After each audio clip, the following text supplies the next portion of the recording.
যাও ওই মানে দাঁড়ান নাও।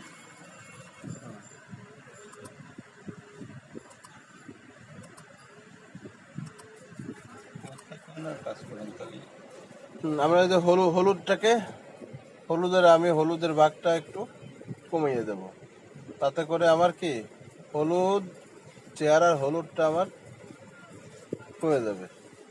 হ্যাঁ, যদি আমার এখানে যদি লালের অংশটা যদি বেড়ে যায়, তাহলে আমরা লালের অংশটাও একটু কমিয়ে নিতে পারবো, কমিয়ে নিতে পারবো। হ্যাঁ, তাতে আমার ছবিটার মান ভালো থাকে। এখন আমরা কি করব, আমার এটা গেল। এখন আমরা এই যে সিলেক্টিভ কালারের যে মার্ক সিলেকশন থেকে আমরা অ্যাড মার্কস টু সিলেকশন করব। এতে করে আমার ফেসটা আবার পুনরায় সিলেক্ট হবে। এখন সিলেক্ট হওয়ার পরে আমি কন্ট্রোল এল দিয়ে আমি এটার